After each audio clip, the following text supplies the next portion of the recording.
Hello friends, welcome back to Boston research और मैं हूं आपका दोस्त सौरभ। और मैं जुड़ गया हूं सीधा आज बॉस्टन से आपके साथ और लेके आया हूं आपके लिए ऐसे 5 स्टॉक जिनमें ग्रोथ काफ़ी अच्छी है, जिनका रिटर्न ऑन इक्विटी बहुत ही अच्छा है, जिनका रिटर्न ऑन कैपिटल एम्प्लॉयड काफ़ी अच्छा है, जिनका प्राइस टू अर्निंग और प्राइस टू बुक काफ़ी अच्छा है। और सबसे अच्छी बात इन स्टॉक्स की ये है कि ज़्यादातर लोग इनको जानते तो हैं पर इसमें शायद इन्वेस्ट नहीं कर रहे हैं, यानी रिटेल निवेशक शायद इसमें बहुत कम है या उतने नहीं हैं, जिससे कि हमको एक अपॉर्चुनिटी मिलती है इसमें अपनी पोजीशंस बनाने को।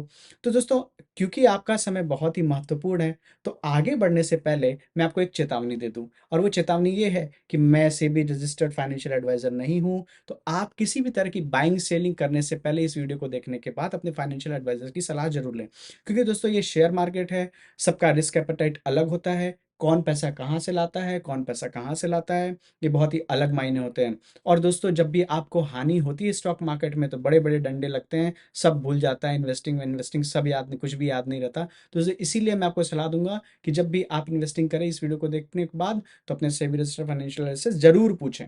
चलिए, अब मैं आपको लेके चलता हूँ इन स्टॉक्स पे और डिस्कस करते हैं कि ऐसा क्या है इनमें। तो दोस्तों, आज की लिस्ट में जो सबसे पहला शेयर मैंने चूज किया वो है सेंट्रल डिपॉजिटरी सर्विसेज लिमिटेड। जी हाँ, सीडीएसएल। दोस्तों, ये एक मार्केट इंफ्रास्ट्रक्चर की कंपनी है, यानी कि शेयर मार्केट इंफ्रास्ट्रक्चर की कंपनी है। तो दोस्तों, इसका काम क्या है? इसका काम है एक डिपॉजिटरी बनाना जहां पे सारे लोग अपने शेयर्स को रख सके जब वो खरीदते हैं बेचते हैं।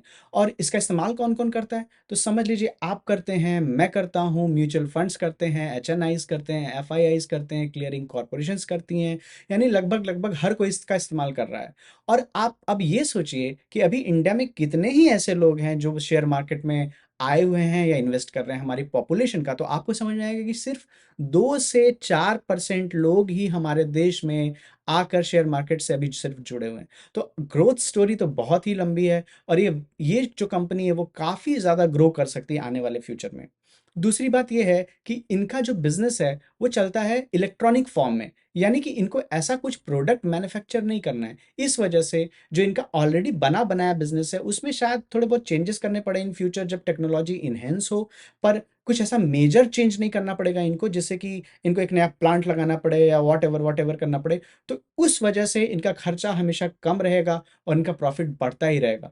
जैसे जैसे लोग स्टॉक मार्केट में आते जाएंगे वैसे वैसे इस कंपनी का ग्रोथ होता जाएगा। तो सीडीएसएल का जो मार्केट कैप है वो लगभग 13,400 करोड़ है। और जिस जो जो इसका करंट मार्केट प्राइस चल रहा है वो लगभग 1282 रुपये है, जिसमें हाईज लगाए हैं 1400 रुपये के और लोज हैं 881 रुपये के। और इसका प्राइस टू अर्निंग्स रेशियो अगर आप देखें तो 45.9 है, जो कि बहुत ही सस्ता तो नहीं है, बट हाँ, आप इसको कंसीडर कर सकते हैं। सीडीएसएल का जो मार्केट कैप है वो लगभग 13,500 करोड़ के आसपास का है और जिसका करंट मार्केट प्राइस चल रहा है वो लगभग 1282 रुपये है। इसका जो पी रेशियो है वो लगभग 45 का है, जिसको देख के मैं ये तो नहीं कहूंगा कि सीडीएसएल बहुत ही सस्ता है, पर मैं ये कहूंगा कि ग्रोथ स्टॉक्स आपको हमेशा महंगे ही मिलते हैं, हाई पी पे ही मिलते हैं, और आपको उनसे निकलना भी हाई पी पे ही पड़ता है। पर निकलना क्यों है, इसकी स्टोरी तो बहुत ही लंबी है भाई। और उसके बाद जो इसका रिटर्न ऑन इक्विटी और रिटर्न ऑन कैपिटल एम्प्लॉयड अगर आप देखें तो 31% और 23% है, जो कि बहुत ही अच्छा है, जो कि बहुत ही ज़्यादा अच्छा है। अब मैं अगर सेल्स की बात करूँ तो ये कंपनी लगातार इनका सेल्स बढ़ता ही जा रहा है। पर जब आपकी कंपनी का सेल्स बढ़ता जा रहा है तो आपको ये भी देखना होता है कि आप पैसा बचा कितना रहे, यानी आपका जो ओपीएम है यानी ऑपरेटिंग प्रॉफिट मार्जिन है वो कैसा है। तो सीडीएसएल का जो ऑपरेटिंग प्रॉफिट मार्जिन है वो 40% के लगभग ऊपर है। और लास्ट ईयर तो इन्होंने 60-60 50-50% का ओपीएम दिखा है। और ये ऐसा क्यों कर पाते हैं? वो ऐसे इसलिए कर पाते हैं क्योंकि इनके जो सॉफ्टवेयर या हार्डवेयर रिसोर्सेज इनको चाहिए वो ऑलरेडी सेटअप कर चुके हैं। तो टेक्नोलॉजी में अगर कुछ नए इन्हेंसमेंट आते हैं तो इनको ज़्यादा फर्क नहीं पड़ता है, थोड़ा बहुत ये शायद उस पर खर्चा कर दें। और इनका जो मेजर खर्चा होता होगा वो शायद इनके ऑफिस में होता होगा, इनके एम्प्लॉयज़ की सैलरी को लेके होता होगा, इंटरनेट को लेके होता होगा। बट बियॉन्ड दैट इनके पास कुछ ज़्यादा खर्चा नहीं है, इसलिए इनका बिजनेस काफ़ी काफ़ी अच्छा है। और अगर आप इनका ईपीएस देखें तो वो भी आपको ये दिखेगा कि साल दर साल इनका ईपीएस बढ़ता ही जा रहा है, छप्पर फाड़ के बढ़ रहा है। तो ये काफ़ी अच्छे संकेत हैं एक ऐसी कंपनी के जो कि ग्रोथ स्टोरी को दिखाती है। और दोस्तों, ये समझ लेते हैं कि इनका सेल्स बढ़ता कब होगा। इनका सेल्स दोस्तों तब बढ़ेगा जब भी मार्केट में कोई बुल रन आएगा ना, कोई भी तेजी बनेगी ना, तो बहुत सारे जो लोग हैं वो बोलेंगे चलो भाई शेयर मार्केट में हम भी अपना पैसा लगाते हैं, हम भी पैसा ही। अब लोगों को प्रॉफिट हो ना हो, लॉस हो ना हो, क्योंकि ये डिपॉजिटरी है तो इनका धंधा बढ़ता रहेगा, क्योंकि आपको यूज एट द लास्ट इनको ही करना है, इनकी अटैची में शेयर रखना है, इस वजह से इनका धंधा तो हमेशा बढ़ता रहेगा। तो अगर आप इसमें 5 साल का व्यू लेके इस शेयर में इन्वेस्ट करते हैं तो आई गेस कि बहुत ही अच्छा रिटर्न मिल। तो दोस्तों जो दूसरा स्टॉक है वो तो मेरे पहले स्टॉक से भी ज्यादा खूबसूरत है। अब वो खूबसूरत इसलिए है क्योंकि आप उसको बहुत ज्यादा इस्तेमाल भी करते हैं पर शायद आपको पता नहीं है। दोस्तों आप सोचिए कि आप कितनी बार दिन भर में गाने सुनते हैं? बहुत बार ना। जी हाँ, ऐसी ही एक कंपनी है जो कि अभी भी लोगों के नज़र में उतनी नहीं है और इसका नाम है टिप्स इंडस्ट्रीज। दोस्तों ये कंपनी मूवीज, सॉन्ग्स वगैरह का प्रोडक्शन करती है और उसके राइट्स भी इसके पास होते हैं। जब सबका पैसा दे दिया जाता है, यानी सारे हीरो हीरोइन कैमरामैन का पैसा भी दे दिया जाता है, तो इनके पास जो बचता है वो बहुत सारा पैसा बचता है। और दोस्तों अगर आप ये सोचिए कि आज भी आप किशोर कुमार के गाने तो सुनते ही होंगे कभी ना कभी, तो ये लाइफ टाइम अपॉर्चुनिटी हो जाती है इन कंपनीज के लिए कि इनके जो राइट्स हैं म्यूजिक पे, उनसे ये हमेशा कमाते रहेंगे इन ऑल द फॉर्म्स। जब भी ये डिस्ट्रीब्यूट होगा, अब डिस्ट्रीब्यूशन कैसेट्स में हो सकता है, कंप्यूटर पे हो सकता है, इंटरनेट पे हो सकता है, यूट्यूब पे हो सकता है, जो कि बहुत ही तेजी से आगे बढ़ रहा है। और अगर आप देखेंगे तो ये कंपनी जो है, इनका प्रेजेंस यूट्यूब पे काफी अच्छा है और इसी वजह से मैंने टिप्स इंडस्ट्रीज को चुना हुआ है। अब चलिए इनके फटाक से फंडामेंटल्स को समझते हैं। तो दोस्तों टिप्स का जो मार्केट कैप है वो लगभग 4,000 करोड़ का है, यानी 4,000 crore, and it's P is 48, and इसका आरओसीई जो है वो 88% का है और जो रिटर्न ऑन इक्विटी है वो 64% है। और दोस्तों अभी इसका पी ये दर्शाता है कि ये थोड़ा महंगा तो है, बट इन फ्यूचर कभी अगर आपको ये गिरा हुआ मिल जाए तो you might think about it. और दोस्तों चलिए अब इनका सेल्स देखते हैं। तो दोस्तों अगर टिप्स इंडस्ट्रीज के बैलेंस शीट को देखें तो हमको यहाँ पे दिखेगा कि इनकंसिस्टेंटली ही सही पर ये ग्रो तो कर रहे हैं।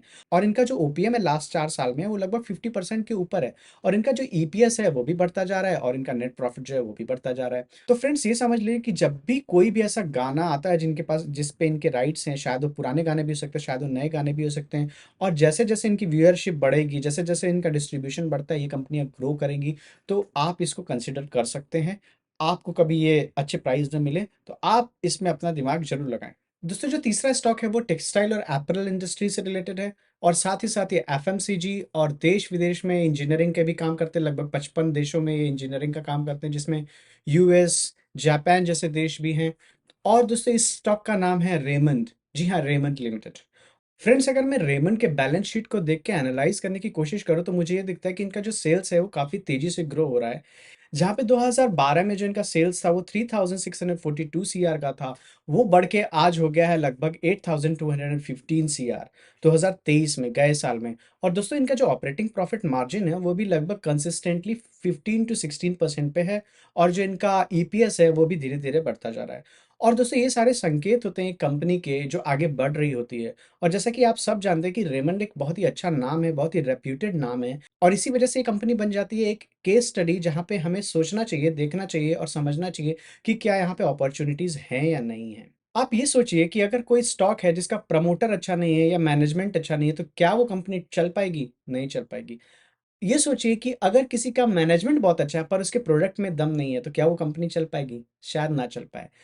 पर अगर आपको एक प्रोडक्ट भी अच्छा मिले और साथ ही कपल्ड हो एक अच्छा प्रमोटर, एक अच्छा मैनेजमेंट जिसका ट्रैक रिकॉर्ड बहुत ही अच्छा रहा हो, तो सोचिए कि वो क्या प्रोबेबिलिटी लेके हमारे सामने आता है। और ऐसी ही एक कंपनी है जिसका नाम है किर्लोस्कर ऑयल इंजन्स। जी हाँ, ये किर्लोस्कर ग्रुप की कंपनी है और ये बनाते हैं डीजल सेट, जेनसेट्स। यहाँ यूएस में अगर हम देखें तो यहाँ पे तो हर एक बिल्डिंग में 4-4 जेनसेट लगा के रखे होते हैं, फॉर द श्योरिटी की when there is a power outage their equipments do not go blank.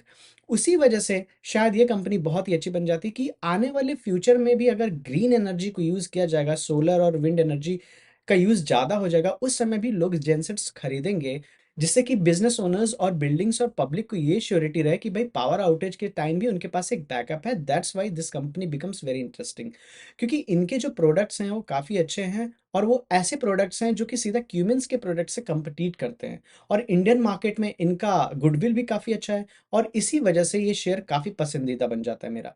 और ये कंपनी का मार्केट कैप है लगभग 7,000 करोड़, और इसका जो पी है वो लगभग 19.7 है। इसका रिटर्न ऑन कैपिटल एम्प्लॉयड 13.4, और इसका रिटर्न ऑन इक्विटी लगभग 14.7।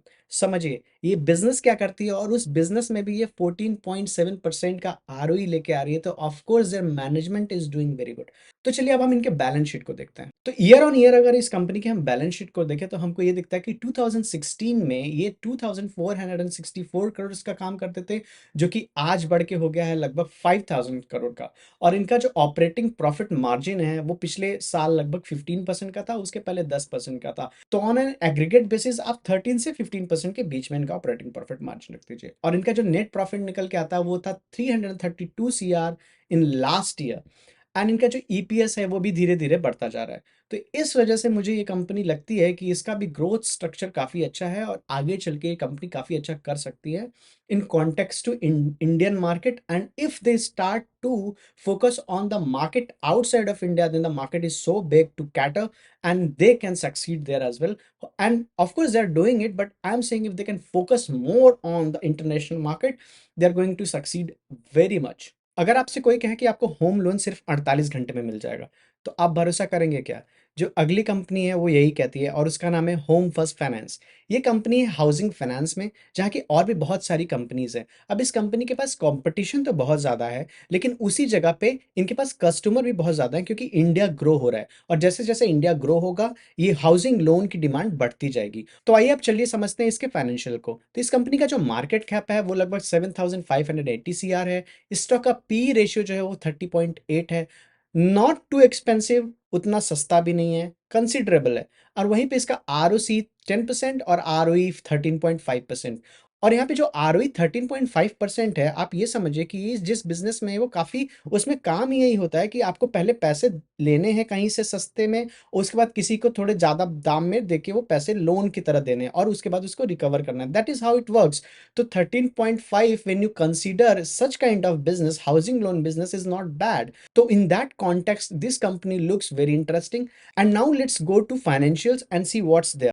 और अगर आप फाइनेंशियल्स को देखेंगे तो आप ईयर ऑन ईयर देखें कि 2012 में इन्होंने सिर्फ 1 सीआर का काम किया था और उसके बाद आज इन्होंने 791 सीआर कर लिया है।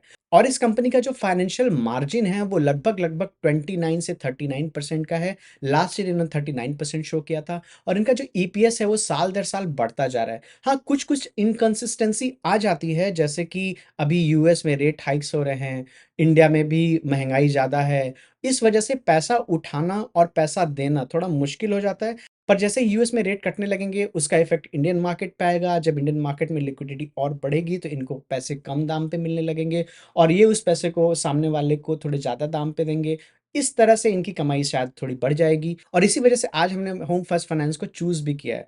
तो दोस्तों, इन कंपनीज़ को इतने कम समय में एक्सप्लेन करना बहुत ही मुश्किल होता है, क्योंकि अगर मैं हर एक कंपनी को डिटेल में एनालाइज़ करने लगूँगा, तो ये वीडियो शायद 2 घंटे का हो जाएगा और शायद उतना लंबा वीडियो एक साथ बोरिंग हो जाएगा। इसीलिए मैंने सिर्फ़ इम्पोर्टेंट पॉइंट्स को ही कैप्चर किया है। अगर आप चाहते हैं कि इनमें से किसी कंपनी पे मैं एक फुल वीडियो बनाऊँ, तो नीचे कमेंट्स में ज़रूर लिखिए और ज़रूर लिखिए कि आपको ये वीडियो कैसा लगा, और लाइक, शेयर, सब्सक्राइब करना ना भूलें, क्योंकि हमें जो रिसर्च करनी पड़ती है और वीडियो बनाना पड़ता है, उसमें काफ़ी मेहनत लगती है और अगर आपका प्यार मिलेगा तो हम ये काम करते रहेंगे। तो दोस्तों, आज के लिए इतना ही। हम आपसे फिर मिलेंगे, तब तक के लिए अपना ख्याल रखिए। Happy investing and bye bye.